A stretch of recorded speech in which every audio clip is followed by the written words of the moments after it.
గచ్చిబౌలి సిద్దిక్ నగర్ ప్రాంతం. ఇది road number 1లో మనం ఇక్కడ చూడొచ్చు. కెమెరా ఇక్కడ చూపి. ఇప్పుడు కనిపిస్తున్న ఈ బిల్డింగ్ 50 గజాల్లో ఉంది. 50 గజాల్లో 5 అంతస్తుల భవనం.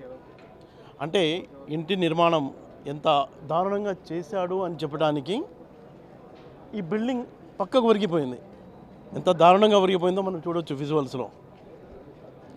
అంటే ఇది మొత్తం సాఫ్ట్వేర్లో పనిచేసే వాళ్ళు చాలామంది ఇక్కడ ఉంటారు కాబట్టి రెంట్లు బాగా వస్తాయి అన్న ఉద్దేశంతో ఇక్కడ స్థలం ఉన్న వాళ్ళు, స్థల యజమానులు ఒక ఫ్లోర్కి అంటే 50 గజాల్లో ₹1,00,000 ఇన్కమ్ వస్తుందన్న ఆశతో వీళ్ళు ఇంత విచ్చలవిడిగా, అంటే ఎలాంటి అనుమతులు లేకుండా స్థలం ఉంది కాబట్టి ఇష్టానుసారంగా బిల్డింగ్ కట్టుకోవడం మనకి ఇక్కడ స్పష్టంగా కనిపిస్తుంది. అయితే ఇతను బిల్డింగ్ కట్టాడు, ఓకే. ఇతను పక్కన ఉన్నవాడు ఏం చేశాడంటే, నువ్వేనా కట్టేది, నేను కూడా కడతాను అన్నట్టు ఇక్కడ భారీ ఎత్తున సెల్లార్ తవ్వడం మనకి ఇక్కడ కనిపిస్తుంది. ఇక్కడ సీన్ చూస్తే హైదరాబాద్కు వచ్చిన దరిద్రం ఏంటంటే, ఎక్కడ పడితే అక్కడ చెరువుల్లో, కాలువల్లో ఇళ్ళు కట్టుకుంటుంటే ప్రకృతి విజృంభించి ప్రకృతి డెసిషన్ తీసుకుంటుంది. వర్షాలు వచ్చినప్పుడు ఆ వర్షాలు వచ్చి ఆ బిల్డింగ్లన్నీ మునిగిపోతున్నాయి. అయితే ఇక్కడ మనం చూడవచ్చు, ఇప్పుడు వర్షాలు ఏం పడలేదు, భూకంపం ఏం రాలేదు, అయినా ఈ బిల్డింగ్ అంతా వంగిపోయింది. కారణం ఏంటంటే వీళ్ళ అతి ఆశ. ఒకళ్ళని చూసి ఒకళ్ళు ఇష్టానుసారంగా అసలు నిబంధనలు పాటించకుండా వ్యవహరిస్తే ఫలితం ఎలా ఉంటుంది అనడానికి దీన్ని ఒక ఎగ్జాంపుల్గా చెప్పవచ్చు మనం. ల్యాండ్ ఉంది కదా అని భూ యజమాని ఇష్టానుసారంగా కడితే అధికారులు, అనుమతి ఇవ్వాల్సిన అధికారులు లంచాలు మింగి కనీసం ఇటువైపు కన్నెత్తు చూడకుండా ముఖం చాటేస్తున్నారు. అయితే ఈ నేపథ్యంలో ఇక్కడ సీన్ మనకు ఏం చెప్తుందంటే, ఎవరు పట్టించుకోవడం లేదు. భూ యజమాని పట్టించుకోవడం లేదు, అధికారులు పట్టించుకోవడం లేదు. దానికి ఈ మూగ బిల్డింగ్ అంటే దానికి నోరు లేదు ఇక్కడ తవ్వద్దు అని చెప్పడానికి. అదే బాంచన్ నీ కాళ్ళు మొక్కుతా, నీ కాళ్ళ మీద పడి దండం పెడతా అన్నట్టు ఈ బిల్డింగే ఈ పక్కనున్న యజమానికి కాళ్ళ మీద పడటానికి వంగిందా అని అనిపించే ఫీలింగ్ అయితే ఇక్కడ కనిపిస్తుంది. అంటే ఇక్కడ మన వ్యవస్థలో ఉన్న లోపాలు ఎంత దారుణంగా ఉన్నాయి అని చెప్పడానికి మనం దీన్ని ఒక ఎగ్జాంపుల్గా చెప్పవచ్చు. కేవలం అతి ఆశ. ఈ సాఫ్ట్వేర్ ఉద్యోగులు ఉన్న ప్రాంతం కాబట్టి రెంట్ ఎక్కువ వస్తుంది కాబట్టి ఇష్టానుసారంగా విచ్చలవిడిగా అనుమతులు లేకుండా పక్కన వాడికి ఎలాంటి ఇబ్బంది కలుగుతుంది అన్న ఫీలింగ్ లేకుండా ఇక్కడ నిర్మాణాలు కొనసాగడం మనం చూస్తున్నాం.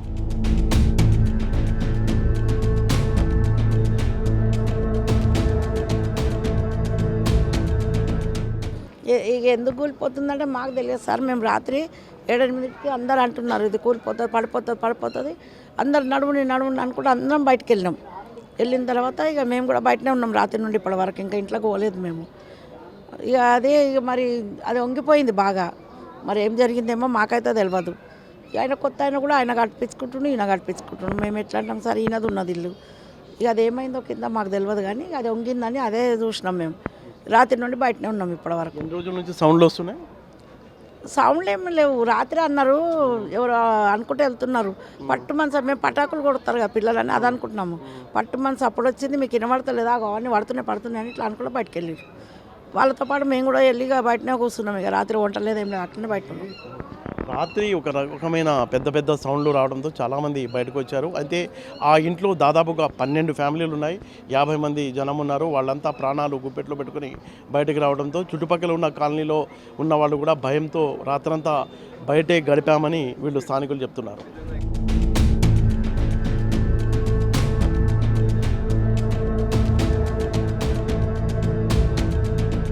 ఆ బిల్డింగ్ ఓనర్ మనతో పాటు ఉన్నారు. అసలు ఈ ఇల్లు ఎప్పుడు కట్టారు, ఎందుకు కూతుందన్న విషయాల్ని ఆయనతో మాట్లాడి తెలుసుకుందాం. ఎప్పుడు కట్టారండి బిల్డింగ్? 2 సంవత్సరాలు అవుతుంది సార్. బాగానే కట్టినట్టున్నారు కదా? అవును సార్. ఇప్పుడు ఎందుకు కూలుతుంది అది? పక్కన ఇంకో కన్స్ట్రక్షన్ జరుగుతుంది సార్. పక్కన గుంతలు ఎక్కువ తీయడం వల్ల ఇబ్బంది అయింది సార్, దానివల్ల వస్తుంది. అంటే సెల్లార్ ఎక్కువ తవ్వాడు అతను? అవును సార్. మీరేం అబ్జెక్షన్ చెప్పలేదా? మాకు తెలియదు సార్, మాకు తెలియదు. నేను డ్యూటీ పని మీద బయటకు వెళ్ళినాను, ఇట్లా జరిగేసరికి వచ్చినాం సార్ నేను. సార్ ఇప్పుడు ఎలా అది కూలిస్తే అది మీది ఓన్ ప్రాపర్టీనా? అది? అవును సార్, ఓన్ ప్రాపర్టీ సార్. అదే మాకు జీవనాధారం ఉండేది అది సార్. మీరేం పని చేస్తారు? కార్ డ్రైవర్ అండి. కార్ డ్రైవర్ పని చేస్తాను సార్. ఇప్పుడు ఏమన్నా రిక్వెస్ట్ చేస్తున్నారా గవర్నమెంట్కి? సార్లు చేస్తా అన్నారు సార్, మాట్లాడారు సార్లు.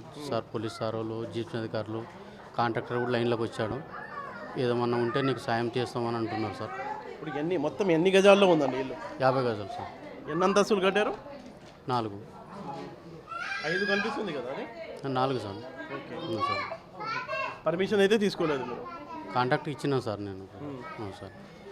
ఇప్పుడు పక్కన కట్టే ల్యాండ్ ఎంత ఉంది, ఎవరు కడుతున్నారు, ఎంత పెద్ద బిల్డింగ్ కట్టబోతున్నారు? అది 200 గజాలు సార్. అది 200 గజాలు ఉంది సార్. అది ఎన్ని ఫ్లోర్లు అనేది మాకేం తెలియదు సార్. ప్లాట్ అయితే 200 గజాల ప్లాట్, పెద్ద బిట్ అది. అవును సార్. దాని పక్కనే చిన్నది ఉన్నది ఒకటి పక్కన. అవును సార్. అయితే ఇక్కడ మనకు కనిపించే సీన్ ఏంటంటే, ఈయన కార్ డ్రైవర్గా రోజు పనిచేసుకుని జీవనం గడుపుతూ కష్టపడి ఇంట్లో వాళ్ళ అంటే ఆయనకు వారసత్వంగా వచ్చిన కొద్ది గొప్ప ప్రాపర్టీని తీసుకొచ్చి ఇక్కడ 2 ఏళ్ల క్రితం 50 గజాల్లో చిన్న భవనాన్ని నిర్మించుకున్నాడు, అద్దెకిచ్చి జీవనం గడుపుతున్నాడు. అయితే ఈయన బిల్డింగ్ పక్కనే 200 గజాల్లో ఒక భారీ భవనం నిర్మించడానికి పెద్ద ఎత్తున సెల్లార్ కొట్టడం వల్లే తన బిల్డింగ్ కూలిపోతుందని ఆయన ఆవేదన వ్యక్తం చేస్తున్నాడు.